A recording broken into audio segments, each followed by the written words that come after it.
Nasa biyahe nga kami ngayon mga kaibigan dahil pupunta kami ng Taif, isa sa probinsya na malapit dito mismo sa Jeddah. Malamig na lugar yun mga kaibigan kaya maganda puntahan tong lugar na to. Nakarating na kami dito sa may gasolinahan after 2 hours na biyahe. Grabe, nagulat kami mga kaibigan. Sobrang lamig na pala dito sa Taif ngayon. Buti na lang at may mga dala na kami jacket. Gulat nga kami kita nyo mga kaibigan, may mga naka-heavy jacket na dyan ng mga lokal. Sobrang lamig pala dito. Buti na lang nagdala kami ng jacket. Lumito ka kami dito sa may gasolinahan para umihi at mag-refill nga ng gasolina. Ayun no, labig na labig ako dyan.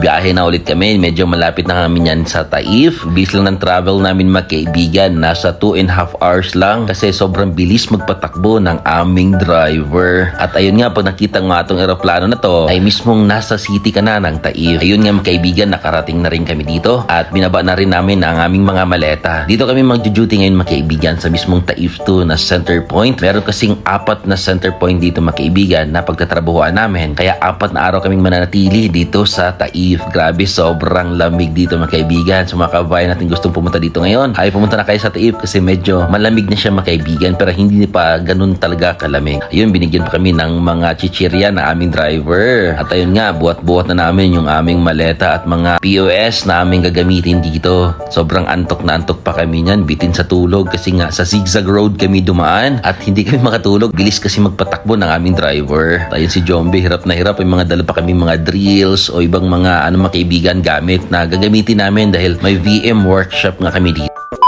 Pagtapos nga ng ilang oras na pagtatrabaho namin ay kumain agad kami. Ayan o, sabay-sabay kayong kumain. Meron pala kaming 3 VM dito. Si Mark, yan, si Jervish, sa itong si Roel. O diba? Support lang kami dito sa mga kaibigan dahil meron kaming VM workshop sa tindahan nila. Meron silang 4 na tindahan dito kaya support kami sa kanila. At ayun, kita nyo naman yung pagkain namin. Grabe, sarap ng pagkain namin. Sobrang dami. Meron kaming fried chicken, lumpia. Ayun nga si Jervish, tuwang-tuwa, happy kasama sa video. Ayun nga mga kaibigan. Isla yung mga pogi boys na kasama natin nagtatrabaho dito sa Taif.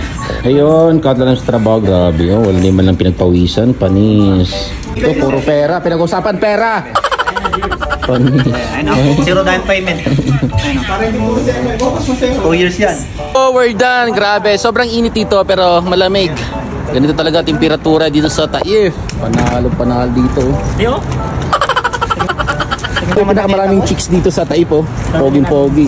Wala kaming chicks dito. Ito chicks namin, oh. Ito yung pinakamaganda dito. Ay, ayaw pa nyo.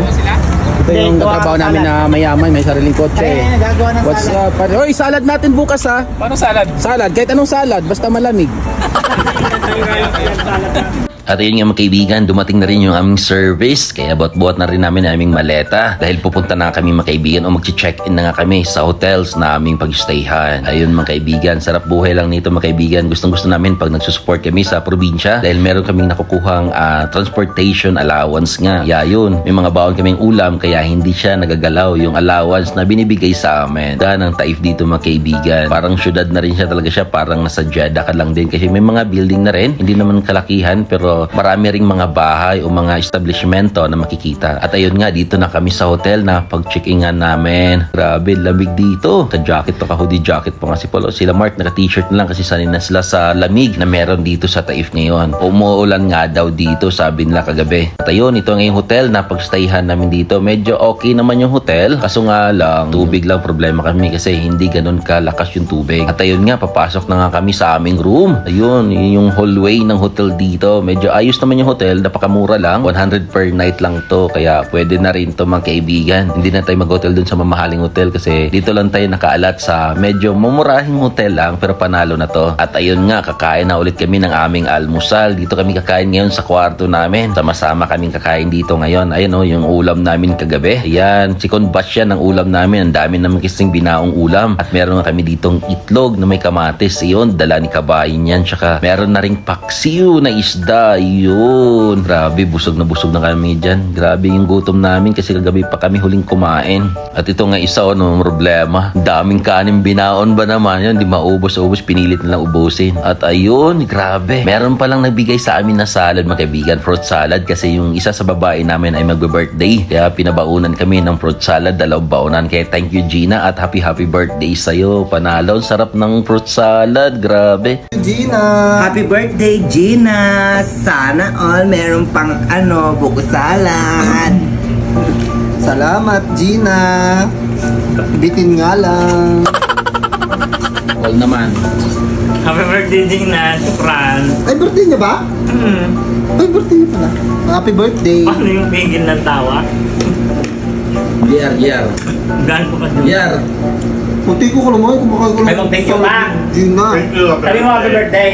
Yeah.